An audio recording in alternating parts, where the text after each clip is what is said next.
Hello everyone, good morning, नमस्कार, welcome all of you. Katare institute पर आप सभी का स्वागत है। मैं हूं मुकेश कटारे।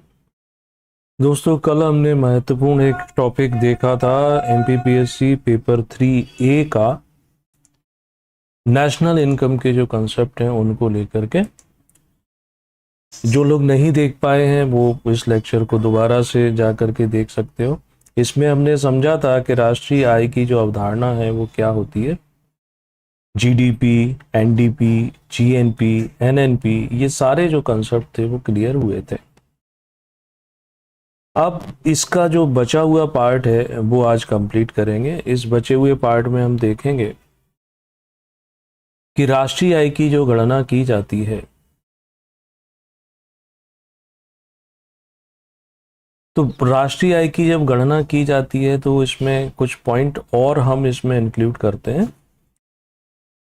जैसे कहा जाता है कि राष्ट्रीय आय चालू मूल्यों पर यानी करंट प्राइस या स्थिर मूल्यों पर, ये सब जो पॉइंट आते हैं ना, तो उनको भी हम क्या है आज इस लेक्चर में अपना कंप्लीट करेंगे। ठीक है, तो नोटबुक रखोगे आपको बहुत ज़्यादा हेल्प मिलेगी इसमें, और यदि नोटबुक नहीं है तो फिर भूल जाओगे आसानी से, है ना। तो हम यहाँ स्टार्ट करते हैं। सबसे पहले जीडीपी की बात करते हैं कि जीडीपी जो है, ग्रॉस डोमेस्टिक प्रोडक्ट। अब जीडीपी को हम काउंट करेंगे, इसकी कैलकुलेशन करेंगे किस पर? मार्केट प्राइस पर, यानी जीडीपी की गणना करेंगे बाजार मूल्य पर। ओके, जीडीपी क्या है? जीडीपी आपको मालूम है कि एक फाइनेंशियल ईयर, एक जो वित्तीय वर्ष होगा, उसमें किसी भी देश की भौगोलिक सीमा रेखा जो है, उस भौगोलिक सीमा रेखा के अंदर फाइनल गुड्स और सर्विसेज जो बनती है। इसमें जो कॉम्प्लिकेशन थे कि किसी भी देश की भौगोलिक सीमा रेखा के अंदर, यानी देश का जो नागरिक नहीं है, विदेशी है, उसके द्वारा भी यदि उत्पादन किया जाता है तो क्या वह भी हमारा हिस्सा हो जाएगा? हाँ, तो उसमें जीडीपी का तो हिस्सा हमारा हो जाएगा, है ना। तो चलो, मैं इसको एक बार फिर से आपको लिख देता हूं कि किसी भी देश की भौगोलिक सीमा रेखा के अंतर्गत। अब इसमें कुछ नए नए शब्दों का समावेश भी कर सकते हो मुख्य परीक्षा में। दूसरों से बेहतर अगर लिखोगे, दूसरों से कुछ हटके शब्दों का प्रयोग करोगे तो स्वाभाविक सी बात है आपको नंबर ज़्यादा मिलते हैं। तो किसी भी देश के अंदर कौन लोग हैं? वे लोग जो वहाँ पर निवास करते हैं, है ना। तो निवासी हो गए। कुछ वे लोग होते हैं जो निवास नहीं करते हैं, सिर्फ काम करने के लिए आए हुए हैं या अस्थायी रूप से निवास करते हैं। तो नागरिक और गैर नागरिक भी लिख सकते हैं, निवासी और गैर निवासी। क्योंकि भौगोलिक सीमा रेखा आ गई है तो दोनों लोग रहते होंगे। तो निवासी और गैर निवासी उत्पादक इकाइयों द्वारा, ये नई परिभाषा है नए शब्दों का प्रयोग करते हुए, है ना। इकाइयों द्वारा बाजार मूल्य पर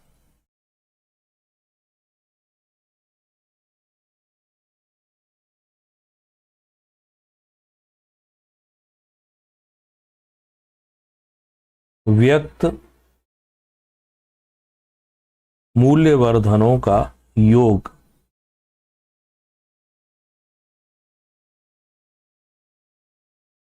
ये क्या हुआ? ये है बाजार मूल्य पर जीडीपी की गणना। ठीक, शब्द हैं, इन शब्दों को एक्सप्लेन कर देते हैं एक एक चीज, जिससे कि आपको एकदम से क्लियर हो जाएगी। ठीक है, तो बाजार मूल्य से क्या आशय होता है? मार्केट प्राइस से यहाँ पर क्या मतलब होता है कि जब कोई सामान बनाया जाता है, सामान बनाया जाता है किसी भी फैक्ट्री में, तो उसके बनाने पर कितना पैसा खर्च हुआ है ना। तो उसे क्या बोलते हैं? उसको हम बोलते हैं लागत। लागत किस बात की लागत? तो एक लागत शब्द का प्रयोग करेंगे। ये लागत है कौन सी? उत्पादन की, कि किसी सामान के उत्पादन में कितनी कॉस्ट लगी, ये यहां हम लिख लेंगे। अब बाजार मूल्य इस उत्पादन लागत से अलग होगा। यहाँ क्या जोड़ेंगे, इसमें जो सामान बना रहा है वो अपना प्रॉफिट भी जोड़ेगा, मुफ्त में तो नहीं बनाएगा ना। प्लस उस सामान को बाजार तक भेजने के लिए भी जो पैसा खर्च होता है उसे हम बोलते हैं ट्रांसपोर्टेशन कॉस्ट, तो परिवहन लागत। ठीक है। ऐसे ही परिवहन लागत के साथ साथ उत्पादन पर यदि कोई टैक्स लगाया जाता है तो वो सब चीजें जब आप जोड़ लेते हो तो उसी को क्या बोलते हैं, उसी को बोलते हैं बाजार मूल्य, मार्केट प्राइस। ये क्लियर हो जाना चाहिए कि मार्केट प्राइस क्या होगा, तो मार्केट प्राइस ये हो जाएगा। ओके, ठीक है भाई। तो ये हुआ जीडीपी एट मार्केट प्राइस। इसका दूसरे शब्दों में हम ये भी कह सकते हैं कि किसी कंज्यूमर को जिस कीमत पर कोई वस्तु प्राप्त होती है या जिस कीमत पर कोई सेवा मिलती है उसको हम कहते हैं बाजार मूल्य। उपभोक्ता को जिस कीमत पर वस्तु या सेवा प्राप्त होती है वही है बाजार मूल्य पर जीडीपी। जीडीपी में चूंकि हम सभी अंतिम वस्तुओं और सेवाओं के मौद्रिक मूल्य का योग करते हैं, तो ये गैर निवासी, निवासी वो जो यहाँ के नागरिक हैं, गैर निवासी वे जो यहाँ के नागरिक नहीं हैं लेकिन उत्पादन फैक्ट्री लगी है या कोई और सर्विस जनरेट करते हैं। तो जब कभी जीडीपी बाजार मूल्य पर पूछा जाएगा तो हम इतना लिखने से हमारा काम चल जाएगा। अगर उन्होंने पूछा कि जीडीपी साधन लागत पर बताइए, साधन लागत पर जीडीपी यानी सकल घरेलू उत्पाद की गणना कीजिए, है ना, वो कैसे निकालेंगे, उसको कैसे समझेंगे। तो साधन लागत पर जीडीपी, सकल घरेलू उत्पाद की गणना, साधन लागत को हम बोलते हैं फैक्टर कॉस्ट। ये कैसे निकलेगा, क्या होता है साधन लागत पर, तो देखो इसका मतलब सिंपल सा है कि मार्केट प्राइस में आप क्या कर रहे थे कि इस फैक्ट्री से सामान बनने के बाद मार्केट में पहुंचाने तक, और जिसने बनाया वो अपना प्रॉफिट विभिन्न इनडायरेक्ट टैक्सेस जो जुड़ जाते हैं तब निकालते हैं। यहां हम साधन लागत का मतलब है कि किसी वस्तु के उत्पादन पर यानी उसके बनाने पर जो लागत आती है, जो पैसा खर्च करते हैं, यहां हम उसका प्रॉफिट भी नहीं जोड़ रहे हैं। यानी वह कीमत जिस कीमत पर सामान किसी फैक्ट्री में बन करके तैयार होता है। तो इसका मतलब ये हुआ कि इसमें जो प्रॉफिट है या इसमें जो ट्रांसपोर्टेशन पर खर्च हुआ या इसके एडवर्टाइजमेंट पर जो खर्च हुआ वो सब इसमें इंक्लूडेड नहीं होते, इन सबको एक्सक्लूड कर दो, हटा दो। तो ये क्या हो जाएगा, जीडीपी एट फैक्टर कॉस्ट कहलाएगा, जीडीपी एट फैक्टर कॉस्ट। इसका फॉर्मूला भी बना सकते हो, कई बार फॉर्मूला बनाकर लिखने पर भी आपको इफेक्टिव मार्क्स मिल जाते हैं ना। तो वो कैसे बना सकते हो, तो शॉर्ट में जीडीपी और एफसी मतलब factor cost is equal to, यानी ये क्या हो जाएगा, तो जीडीपी अगर मार्केट प्राइस का हमें पता है बाजार मूल्य, तो बाजार मूल्य में से आप क्या करो कि इनडायरेक्ट टैक्सेस हटा दो, माइनस कर दो, है ना, जो भी इनडायरेक्ट टैक्सेस लगते हैं वो माइनस कर दो। यदि इस पर कोई सब्सिडी मिलती है तो वो सब्सिडी जो है ना वो जुड़ जाएगी। इसको कैसे समझेंगे, इसको ऐसे समझेंगे, मान लेते हैं कि आप मैन्युफैक्चरर हो, कोई सामान बनाते हो, आपने एक पानी की मिनरल वाटर की बोतल बनाई जो कि बाजार में हमें 20 रुपए की सामान्यतः प्राप्त होती है, बशर्ते आप विराट कोहली नहीं हो। 400 रुपए लीटर वाली 20 रुपए की पानी की बोतल बाजार में मिलती है। अब इस 20 रुपए की बोतल यानी ये क्या हो गया, मार्केट प्राइस पर कीमत हो गई। लेकिन यहाँ क्या होता है कि इस पर टैक्स भी तो लगते होंगे, जीएसटी लगता होगा। ये जो इनडायरेक्ट टैक्स है, इनडायरेक्ट टैक्स क्या होते हैं, टैक्सेस जो है ना दो प्रकार के होते हैं। शॉर्ट में बताता हूँ, अदरवाइज टैक्स वाला जो चैप्टर है मैं किसी अलग दिन शुरू कर दूंगा। दो प्रकार के टैक्सेस होते हैं, एक जिन्हें प्रत्यक्ष कर कहते हैं यानी डायरेक्ट टैक्स, और दूसरा वो जो अप्रत्यक्ष कर के नाम से जाने जाते हैं वो क्या कहलाते हैं, इनडायरेक्ट टैक्स। दोनों में अंतर क्या है? दोनों में अंतर ऐसा है कि डायरेक्ट टैक्स का मतलब है कि जिस व्यक्ति पर लगाया जाता है उसका पेमेंट भी उसी के द्वारा किया जाता है। यानी टैक्स में, टैक्सेशन में दो घटनाएं होती हैं। एक होता है जैसे हम कहते हैं incidence of tax. Incidence of tax का मतलब है करापात, कि कर का लगाया जाना, और दूसरा होता है कराघात, इम्पैक्ट ऑफ टैक्स। ये है कर का, टैक्स का पेमेंट कौन कर रहा है। जैसे आप पैसा कमाते हैं, आपकी इनकम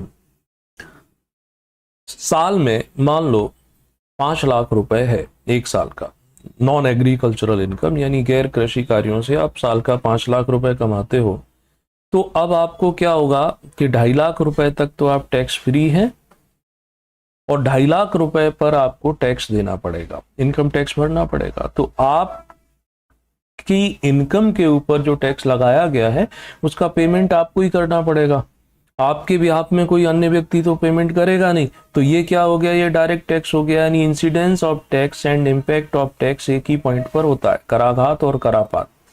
अप्रत्यक्ष कर क्या हुआ, जैसे क्या हुआ कि कोई सामान है, मान अभी हम पानी की बोतल की बात करते हैं, हम इसको दुकानदार से खरीदते हैं। अब उसकी कीमत थी 18 रुपए प्लस जीएसटी, जीएसटी 2 रुपए था, मिला करके 20 रुपए का हमने भुगतान कर दिया। यानी आपने जीएसटी भी पे किया है, लेकिन आप ये जीएसटी आप पर नहीं लगाया गया था, ये लगाया गया था किस पर, दुकानदार पर। लेकिन दुकानदार उस पैसे को किससे वसूल कर रहा है, यूजर पर, उपभोक्ता पर। तो ये क्या होता है कि इंसिडेंस एक पॉइंट पर हुआ, दुकान पर हुआ, और करापात यानी इंपैक्ट किस पर हुआ, उपभोक्ताओं पर हुआ। तो यहाँ दोनों घटनाएं अलग अलग होती हैं, उन्हें बोलते हैं अप्रत्यक्ष कर। तो यहाँ एक पानी की बोतल जो आप बना रहे थे, मान लेते हैं उसकी जो लागत है वो 20 रुपए ये मार्केट प्राइस है। अब इनडायरेक्ट टैक्सेस, तो इनडायरेक्ट टैक्सेस का मतलब हो गया कि जैसे इस पर 2 रुपए लगते हैं तो 2 रुपए इस पर माइनस कर दो, प्लस इस पर क्या लिखा है, सब्सिडी। तो सब्सिडी, अब पानी की बोतल है, हो सकता है सरकार एक बोतल पर 5 रुपए की सब्सिडी देती हो। तो सरकार जो 5 रुपए की सब्सिडी देती है तो वो 5 रुपए क्या हो जाएंगे, इसमें प्लस हो जाएंगे ना, जीडीपी एट फैक्टर कॉस्ट। ठीक है, तो बस इस तरीके से भी हम इसके फॉर्मूले को लिख सकते हैं। तो जीडीपी एट फैक्टर कॉस्ट यानी साधन लागत पर जब गणना करते हैं तो इसका सामान्य शब्दों में अर्थ होता है कि कोई सामान फैक्ट्री में, कारखाने में कितने रुपए में बन करके तैयार होता है। दूसरे शब्दों में कि जीडीपी में से, जीडीपी एट मार्केट प्राइस में से हम जितने भी इनडायरेक्ट टैक्सेस हैं उनको माइनस कर दें, और यदि उस पर कोई सब्सिडी मिलती है उसको जोड़ दें, तो भी हम फैक्टर कॉस्ट को निकाल सकते हैं। ठीक है, ये हो गया, तो याद रहेगा अब आपको। ये तो रहा GDP factor cost, GDP at market price. इसी तरीके से नेशनल इनकम, राष्ट्रीय आय जो है, राष्ट्रीय आय की जो गणना है वो भी देखेंगे, थोड़ा सा इसको और डिटेल में समझाने की कोशिश करेंगे। राष्ट्रीय आय की गणना ये जो है, इसमें 4 पॉइंट जुड़ते हैं। कौन कौन से 4 पॉइंट जुड़ते हैं कि इसकी गणना एक होती है मार्केट प्राइस पर यानी बाजार कीमत पर, राष्ट्रीय आय की गणना बाजार कीमत पर, राष्ट्रीय आय की गणना साधन लागत पर या साधन कीमत भी कह सकते हैं, राष्ट्रीय आय की गणना तीसरा होता है स्थिर मूल्यों पर, कांस्टेंट प्राइस, चौथा आता है राष्ट्रीय आय की गणना करंट प्राइस, वर्तमान या चालू मूल्यों पर। ये चारों पॉइंट और समझना है। जब ये चारों क्लियर हो जाएंगे, राष्ट्रीय आय क्या होती है वो हम पढ़ चुके हैं। अब इसके कैलकुलेशन के लिए 4 प्रकार के मेथड जो हैं वो प्रयोग में लाए जाते हैं, तो उनको और देख लेंगे। ठीक है, एक एक करके उठाते हैं। सबसे पहले हम उठाते हैं क्या, ये वाला, बाजार कीमत पर राष्ट्रीय आय की गणना, मार्केट प्राइस। इसका अर्थ सिंपल सा है, बाजार कीमत से मतलब है कि वो है कीमत जिस पर कोई भी उपभोक्ता सामान को खरीदता है, या वह कीमत, वह प्राइस जिस पर कोई सेलर सामान को बेचता है। वह कीमत जिस पर उपभोक्ता बाजार से खरीदता है या क्रय करता है, अथवा कोई विक्रेता बेचता है, विक्रय करता है। दोनों ही बातें हमें बताती हैं कि national income eight market price. इसमें कोई डाउट हो तो आप पूछ लो, ठीक है। एक तो बाजार कीमत हो गई, दूसरी तरफ क्या हो गया, अब आते हैं कि राष्ट्रीय आय की गणना किस पर करना है हमें, फैक्टर कॉस्ट पर, साधन लागत पर। इतना तो हम समझ में आ गया होगा कि जब साधन लागत की बात करते हैं तो इसका मतलब है किसी वस्तु के बनाने पर। इसका दूसरे शब्दों में किसी भी वस्तु के उत्पादन की लागत ही उसकी क्या कहलाती है, फैक्टर कॉस्ट कहलाती है। जैसे मान लिया कि पानी की एक बोतल 15 रुपए में बन करके, यानी उसका सारा खर्चा हमने निकाल दो, तो वो कितने रुपए में, 15 रुपए में बन के तैयार हुई थी। और उस पर 5 रुपए जो थे वो टैक्स, अन्य कुछ प्रॉफिट जोड़ के, तो बाजार में वो कितने की थी, 20 रुपए की। तो 20 रुपए जो है ये क्या है, ये है राष्ट्रीय आय की गणना। अगर इस आधार इन आंकड़ों से करेंगे तो इसे हम बोलेंगे मार्केट प्राइस, क्योंकि इस कीमत पर ही दुकानदार बेच रहा है और इसी कीमत पर जो ग्राहक है ना वो खरीद रहे, ठीक है ना।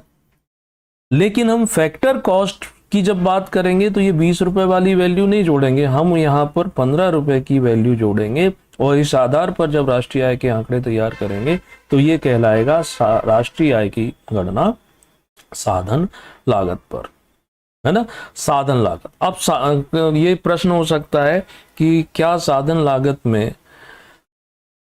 जो बनाने वाला है उसका लाभ, उसका प्रॉफिट इंक्लूड होता है? तो आप याद रखेंगे कि फैक्टर कॉस्ट में प्रॉफिट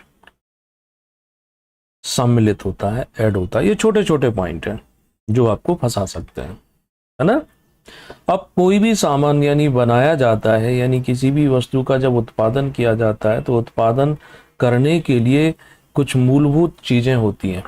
मूलभूत चीजें जैसे कोई फैक्ट्री है तो फैक्ट्री के लिए जमीन चाहिए, यानी कि लैंड, भूमि। अब जमीन, उस पर जो मशीन है, इन सब के लिए क्या चाहिए, कैपिटल। तो पूंजी का होना भी आवश्यक होता है ना। पूंजी भी है, जमीन भी है, तब क्या चाहिए, वहां पर काम करने के लिए वर्करों की आवश्यकता पड़ेगी, लोगों की आवश्यकता पड़ेगी, यानी इसे क्या बोलते हैं, लेबर, श्रम, है ना। श्रम के साथ साथ फिर क्या होता है कि ये काम आप करना चाहते हैं कि नहीं। आप ये सोच लेंगे कि अरे मैं पानी बनाने की, मिनरल वाटर पैकेजिंग की फैक्ट्री लगाऊं या ना लगाऊं, बाजार में पहले से इतने बड़े बड़े ब्रांड नेम जो है वो स्थापित हैं। तो अब आप कितने इच्छा शक्ति रखते हैं, यानी इसे क्या बोलते हैं, उद्यमशीलता, है ना, या इसे कहते हैं आपकी दृढ़ इच्छा शक्ति। तो ये चारों चीजों के संयोग के बाद ही क्या होता है, किसी भी वस्तु का उत्पादन होता है। तो 4 साधनों का मुख्य रूप से प्रयोग किया जाता है। तो इन पर आपने कितना खर्च किया है, बस उसी को हम फैक्टर कॉस्ट भी कहते हैं, है ना। इसी को हम क्या बोलते हैं, फैक्ट्री कॉस्ट भी कह सकते हैं। क्लियर है ये बात। तो फैक्ट्री कॉस्ट यानी ये सब खर्च करने के बाद अब आपने कितना सामान तैयार किया बना करके, ठीक है। तो टोटल कॉस्ट मान के चलो आपकी आई 10 लाख रुपए, और अब आप कितनी संख्या में कोई प्रोडक्ट तैयार कर रहे हो, आप तैयार कर रहे हो 500, तो फिर उस हिसाब से ये फैक्टर कॉस्ट आ जाएगी, है ना। ये चीजें याद रखने की है। तो बाजार लागत और साधन लागत का अगर हम कंपैरिजन करें, तुलना करें, तो कुछ पॉइंट निकल करके हमारे सामने आते हैं। मार्केट प्राइस की जब बात करते हैं और दूसरी तरफ साधन लागत की जब बात करते हैं, तो मार्केट प्राइस में क्या होता है, इसमें परिवहन पर जो खर्च हुआ है, ट्रांसपोर्टेशन पर जो खर्च हुआ है ना, ये सब जुड़े रहते हैं, जबकि साधन लागत में ये सब नहीं जुड़े। अब बाजार मूल्य में आप देखते हैं कि एक दुकान पर एक वस्तु, जैसे हम ऑफलाइन मार्केट में जाते हैं तो उस वस्तु की कीमत हमें ऐसा प्रतीत होता है कि ज़्यादा है, और ऑनलाइन में जो है हमें कुछ डिस्काउंट प्राइस के साथ मिलती है। तो यहाँ ये है कि चूंकि ये बाजार की कीमतें, तो इसमें व्यक्ति का अपना प्रॉफिट वो कम ज़्यादा कर सकता है, तो इसका मतलब है यहाँ बार्गेनिंग की जा सकती है, यानी मोल भाव का स्पेस होता है। लेकिन कोई भी व्यक्ति अपनी लागत से कम मूल्य पर तो नहीं बेचेगा ना, तो वहां पर आप बार्गेनिंग नहीं कर सकते। दूसरी बात क्या होती है कि एक ही वस्तु के दाम जो है, एक ही वस्तु के अलग अलग स्थानों पर अलग अलग होंगे। आप कश्मीर से चलना शुरू करो कन्याकुमारी तक, किसी भी वस्तु को ले लो, तो उसके जो प्राइस हैं वो बदलते जाते हैं, यानी स्थान विशेष पर उसके प्राइजों में समानता नहीं रहती है। ट्रांसपोर्टेशन ज़्यादा हो रहा है तो ज़्यादा बढ़ जाएगा। वही सामान आप मैदानी इलाकों में यूज करते हैं, थोड़ा सस्ता मिलता है, और हिली एरियाज में जाते हैं तो वही सामान आपको थोड़ा महंगा मिलता है ना। लेकिन ये साधन लागत का दूरी से कोई लेना देना नहीं, वो तो फिक्स रहती है। ठीक, तो राष्ट्रीय आय की जब गणना करते हैं, तो राष्ट्रीय आय की गणना करने की वजह से यहाँ पर वेरिएशन ज़्यादा आता है, जबकि साधन लागत पर अगर हम राष्ट्रीय आय की गणना करेंगे तो वेरिएशन नहीं आएगा। इसलिए ज्यादातर क्या होता है कि साधन लागत पर ही राष्ट्रीय आय की गणना की जाती है ना। तो दो बातें हम समझ चुके, कौन कौन सी, कि बाजार कीमत पर, मार्केट प्राइस पर, और दूसरा है फैक्टर कॉस्ट पर। अब देखते हैं ये स्थिर मूल्य कांस्टेंट प्राइस, और दूसरा है करेंट प्राइस। इस पर नेशनल इनकम की गणना कैसे करेंगे, है ना। तो राष्ट्रीय आय स्थिर मूल्यों पर, कांस्टेंट प्राइस, ये क्या बीमारी है? बीमारी नहीं है, ये कंसेप्ट है नेशनल इनकम का। इसमें क्या होता है, जब स्थिर मूल्य की बात करते हैं तो एक शब्द आता है आधार वर्ष। आधार वर्ष, या जैसे बेस ईयर भी कहते हैं, कि जब भी हम किसी वस्तु के प्राइस या किसी सेवा की कीमत निकालना चाह रहे हैं, तो वो जो उसका प्राइस है वो किसी उस वर्ष को बेस बना लेते हैं, उसी के आधार पर निकालते हैं। यानी ऐसा मान लो कि अभी चल रहा है वर्ष 2024। अब वर्ष 2014 को बेस बना लिया, आधार बना लिया। 2014 से 2024 के दौरान ये मान लिया जाता है कि किसी भी प्रकार की कोई महंगाई नहीं हुई है, यानी यहाँ इन्फ्लेशन का जो इम्पैक्ट है उसे छोड़ देते हैं। मुद्रास्फीति जिसे हम कहते हैं ना, मुद्रास्फीति के प्रभाव को नील मान लेते हैं, उसको ऐड नहीं करते हैं। 2024 में भी वस्तुओं की गणना, वस्तुओं की कीमत की गणना हम 2014 के प्राइस के आधार पर करते हैं। जैसे 2014 में दूध का भाव, स्वाभाविक सी बात है 2024 के भाव से काफी कम रहा होगा, तो हम कितने दूध का उत्पादन आज करते हैं, चूंकि राष्ट्रीय आय की गणना पर्टिकुलर ईयर में होती है कि एक साल में 2024-25 के दौरान कितनी क्वांटिटी में दूध बना, और उस दूध की क्या निकालेंगे, मॉनेटरी वैल्यू। तो जब दूध का उत्पादन, उसकी मॉनेटरी वैल्यू निकालेंगे तो वो 2024 के हिसाब से नहीं निकालेंगे कि 66 रुपए लीटर है। 2014 में जो 50 रुपए लीटर या 45 रुपए लीटर था, उसके हिसाब से उसकी काउंटिंग की जाएगी। तो इसे कहते हैं राष्ट्रीय आय की गणना कांस्टेंट प्राइस पर, स्थिर मूल्यों पर।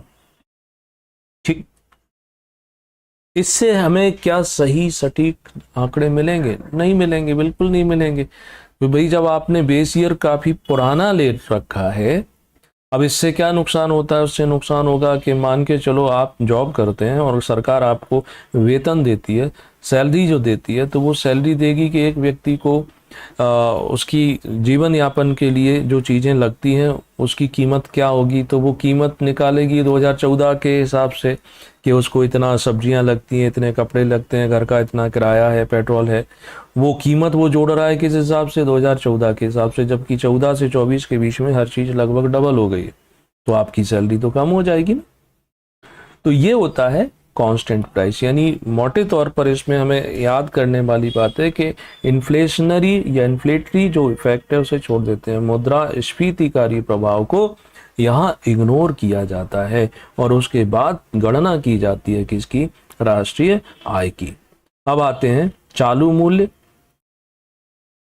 या चालू कीमत, या इसी को दूसरे शब्दों में हम बोलते हैं वर्तमान, या इसी को करेंट प्राइस भी बोलते हैं। इस पर राष्ट्रीय आय की गणना। तो यहां जब हम उस वस्तु की राष्ट्रीय आय की गणना करते हैं तो किसी पुराने ईयर के आधार पर नहीं करते हैं, हम करते हैं कि वर्तमान में वह वस्तु या वह सेवा हमें किस दर पर प्राप्त हो रही है। ठीक है, तो ये ऐसे समझ लो कि अगर हम इस आधार पर वर्तमान मूल्य पर करेंगे तो ये ज्यादा आएगा किसकी तुलना में, कांस्टेंट प्राइस की तुलना में। आज तो दूध 66 रुपए लीटर है, 2014 में तो कम था। ठीक है, तो ये ऐसे समझ लो कि वर्तमान मूल्य का अर्थ यही है कि कोई वस्तु आज हमें मार्केट में एमआरपी जो है उसके बेस पर काउंट किया जाता है। ठीक है, तो ये 4 तरीके हमें समझ में आ गए राष्ट्रीय आय की गणना करने के लिए। तो राष्ट्रीय आय की कैलकुलेशन के दौरान कुछ बातों का हमें ध्यान रखना पड़ता है, कुछ सावधानियां रखनी पड़ती हैं। तो सावधानियां क्या रखनी पड़ती हैं वो भी समझ लो कि ये ऐसे समझो कि हमेशा इसमें अंतिम रूप से यानी फाइनल वस्तु क्या है, फाइनल गुड्स क्या है या अंतिम सेवा क्या है, उसी की कीमत को जोड़ते हैं। यानी मध्यवर्ती इंटरमीडिएट जो गुड्स होती हैं उनको नहीं जोड़ते हैं। कोई लैपटॉप बना करके कंपनी सेल करती है, अब लैपटॉप में कई सारे कंपोनेंट्स लगते हैं, उसमें आईसी लगती है, कई सारी चिपें लगती हैं। ऐसी कंपनी जो उन चिपों को बनाती है, तो यहाँ चिप की कीमत ऐड ऑन नहीं होगी। यहाँ चूंकि चिप को हम थोड़ी यूज में ला रहे हैं, हमें तो एक मशीन चाहिए, एक लैपटॉप। तो मध्यवर्ती गुड्स क्या हो गए, उसके अंदर लगे हुए इलेक्ट्रॉनिक कंपोनेंट्स, और फाइनल गुड्स हो गया लैपटॉप। तो मध्यवर्ती कीमतों को ऐड नहीं करेंगे, अंतिम वस्तु और सेवाओं को जोड़ा जाता है ना। मध्यवर्ती वस्तुओं को अगर जोड़ा भी जाएगा तो फैक्टर कॉस्ट पर जोड़ा जाएगा, उसे मार्केट प्राइस पर नहीं जोड़ा जाएगा। ठीक है, दूसरी बात, जैसे हम बहुत सारी चीजें क्या करते हैं, आयात करते हैं, इंपोर्ट करते हैं दूसरे देशों से, तो जो इंपोर्ट करते हैं उनकी भी तो वैल्यू होती है। तो क्या वह कीमत राष्ट्रीय आय में जोड़ी जाती है? नहीं। क्यों? राष्ट्रीय आय ने क्या बोला था कि एक वर्ष में, एक वित्तीय वर्ष में उत्पादित होने वाली अंतिम वस्तुओं और सेवाओं, ये वस्तुएं हमने उत्पादित यानी बनाई थोड़ी, इनका कोई प्रोडक्शन थोड़ी किया है, ये तो हमने क्या किया हुआ है, इंपोर्ट की हुई है। इसलिए इंपोर्टेड वस्तुएं जो होती हैं वो सब नेशनल इनकम के दायरे से क्या होती हैं, बाहर होती हैं, ये भी याद रखना। ठीक है, तो ये कुछ सावधानियां होती हैं जिनका जो प्रयोग है वो किया जाता है। ठीक, अब हम समझेंगे राष्ट्रीय आय के आकलन की, राष्ट्रीय आय के आकलन की विधियां, यानी methods for calculation of national income. 4 विधियां होती हैं। एक होती है, जैसे ये ऊपर बताई थी वो तरीके थे उसके, एक होती है इनकम, दूसरा होता है एक्सपेंडिचर यानी कि व्यय विधि, और तीसरा होता है उत्पाद विधि, और चौथा एक होता है सोशल ऑडिट वाली। 3 मुख्य रूप से लेंगे और चौथी सिर्फ एक जनरल आइडिया देंगे इसको समझाने का, इससे ज्यादा नहीं। तो एक मैं ऑफलाइन क्लास के बाद फिर आपको ये कंटिन्यू करूंगा।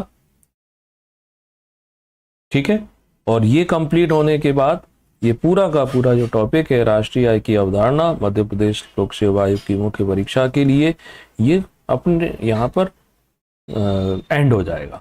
और फिर नए टॉपिक को लेकर आगे बढ़ेंगे। ओके।